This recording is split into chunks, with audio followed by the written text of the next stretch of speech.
欲练神功，引刀自宫。笑傲江湖里这句话如今的流传范围异常广泛，对自己的小兄弟来一刀，似乎已经变成了当一个狠人的入门条件。实际上，在历史上确实有不少人觉得富贵险中求，或自愿或强迫，终归最后都要躺在简陋的手术台上，迎接我们今天主角的洗礼。它就是历史上五花八门的拆弹器材。即便时至今日，我们依然会用拆弹专家来亲切地称呼那些帮宠物绝育的医生。实际上，拆弹这行当的历史底蕴可比诺贝尔发明炸弹要悠久得多。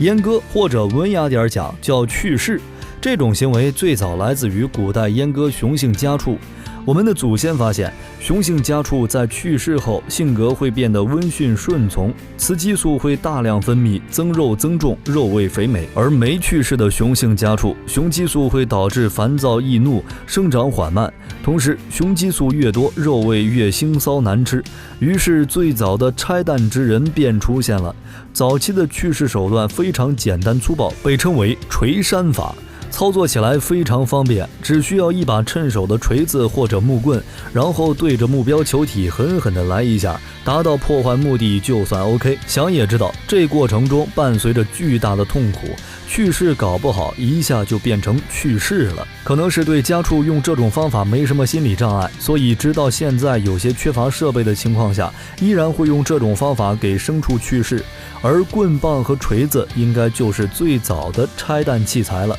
我们至今不知道最初想到把这一套运用在人身上的人到底处于一个什么心理，但这样的做法开始广泛地出现在埃及、中东、印度、东亚以及中世纪的欧洲。当它要被用在人身上时，简单粗暴的一棒就很难解决问题，同时也很难让人接受了。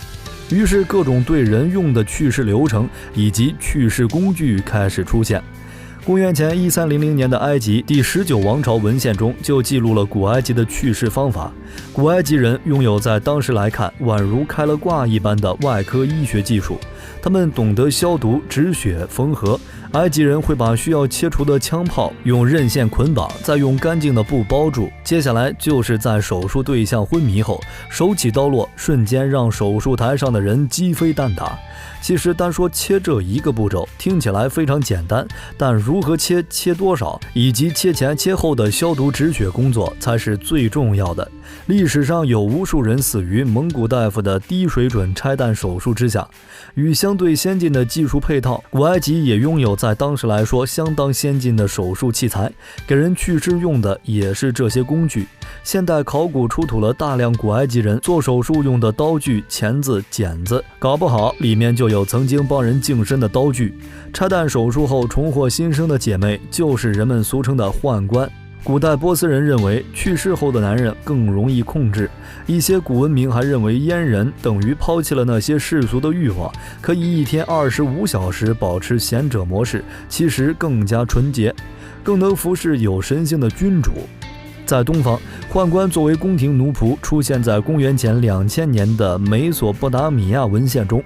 后来中国的太监更是非常有名，甚至在老香港古装电影里，太监的画风产生了一点点变化，场宫成了一个武艺高强的奇怪战斗团体，每一部片里都会有一个战斗力非常夸张，纯靠武力就让皇帝不敢反抗的纯爷们儿太监，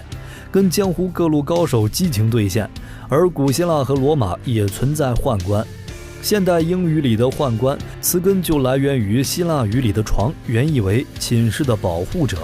这些宦官有些是为了安排在宫里服侍王室成员，有些可能单纯是为了满足统治者的一些特殊癖好。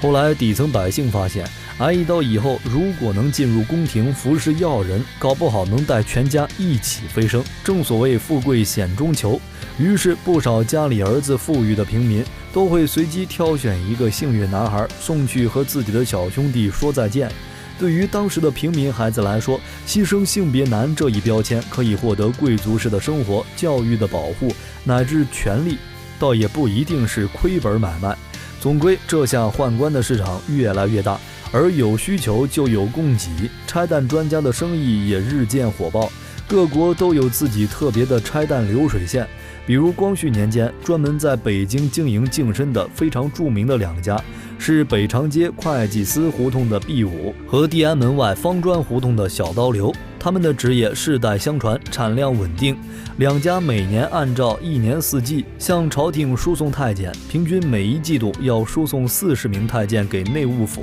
故朝廷授予他们7品顶戴。当时的给太监去世的刀，往往使用的是金铜合金打造，因为当时人们认为金属含有金的话不容易造成感染。玄学和医学的，其实原本清朝中期是禁止民间私自净身的，但还是挡不住有人追求富贵，对自己痛下杀手。而且后来连皇室都遇到了宫内太监余额不足的情况，最终乾隆帝被迫在乾隆50年放开了私自净身的禁令。在这法令废除之后，北京城内出现了专门的净身之业。从古埃及到清末，千百年时光过去，无数伟人来了又去，无数政权建立然后倒台，唯一不变的还就是去世手术这玩意儿命劲儿。这么些年过去了，拆弹手术的流程不说原地踏步，也是没什么太大的进步。而在器材条件上更是走一个极简风，100%取自生活日用品，带给被去世者家一般的温暖。麻醉基本是不存在的，1碗烈酒1颗鸡蛋解君愁。重点不是手术台上的人能不能忍得住，而是他不能叫得太大声吵到邻居。最后绑起手脚，蒙上眼睛，准备工作就算完成了。至于消毒，手术刀在火上燎一下就算消毒完成了。其实虽然一开始说拆弹器械五花八门，但实际上这些向人下面挥去的武器最重要的标准还是足够锋利，同时易于掌控。毕竟进行手术时没有麻醉的被去世者肯定会忍不住挣扎，如果手术过程中刀被弄掉到地上了，那这死亡率估计瞬间就得翻一番。拆弹大师们动作麻利，完事儿以后会用烧红的烙铁烙在伤口处进行最粗放的止血，然后在伤口处插上药，碾敷一些药末，净身阉割手术就算完成了。感人的卫生水平和让人心头一热的消毒措施，都是死亡率居高不下的原因。而就算挺过了拆弹手术，也有不少人在术后因为种种原因没有恢复过来，快马加鞭的和自己先去的小兄弟团圆去了。实际上，宦官太监的奇妙历史不止中国，在奥斯曼帝国、罗马、波斯也都存在。对于这些故事，你是否愿意听一听呢？揭开历史面纱，探寻神秘冷兵器。本期的分享到了这里就结束了。喜欢冷兵器的朋友可以点个关注，下期和您分享更精彩的内容。我们下期内容再见。